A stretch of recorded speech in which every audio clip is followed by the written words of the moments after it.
Il y a 10 ans, les premiers ordinateurs faisaient leur apparition dans les salles de classe et Cyril Dreyer était l'un des élus choisis pour tester cette nouvelle technologie. C'était le 29 mai 2001. Alors, il y a 10 ans, j'étais jeune, fou. Un peu plus maigre que maintenant, ça c'est sûr. Et puis, un peu plus sportif. J'étais dans une classe qui était assez sympathique.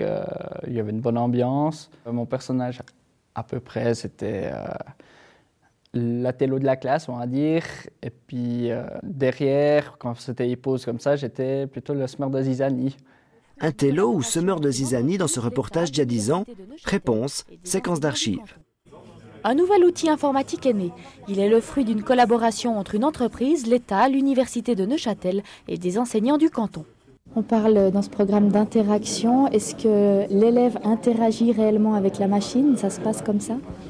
Effectivement, je crois que ça a été le cas parce qu'ils ont été autonomes relativement longtemps. On n'a pas eu à intervenir pendant pas mal de temps dans le début du programme. Et en fait, quand on a intervenu, c'est quand on est revenu à du travail traditionnel parce que, par exemple, en mathématiques, on leur a refait faire, et c'est l'objectif, du travail sur le papier avec un crayon et un compas. Alors, à ce moment-là, ils sont revenus vers nous. J'ai trouvé que c'était très bien et puis j'ai bien appris avec ce programme. Puis les animations étaient très bien. Tu tiens plus longtemps devant un ordinateur, le temps passe plus vite que quand tu écoutes ton professeur?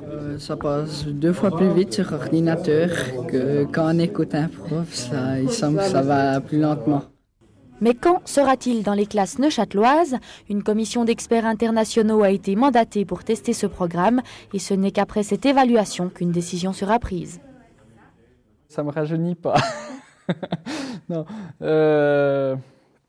Ouais, ce qu'on peut voir déjà, c'est que j'avais un accent assez prononcé que j'avais pas remarqué. Ah ben nous non plus, tiens. Et 3650 jours plus tard, Cyril Dreyer se rappelle que ce cours sur ordinateur a changé sa vie, même s'il lui porte un regard plutôt amusé.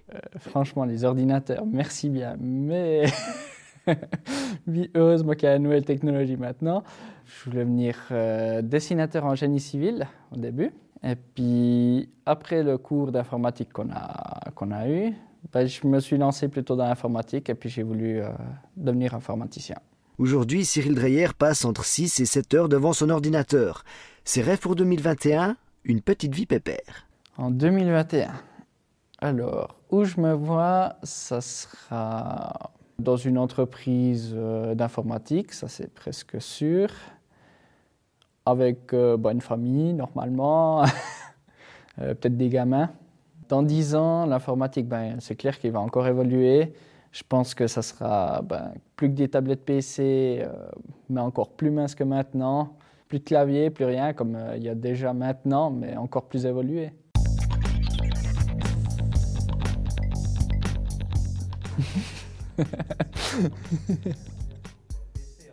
Ouais, moi je suis 100% PC. Je suis un anti-Mac.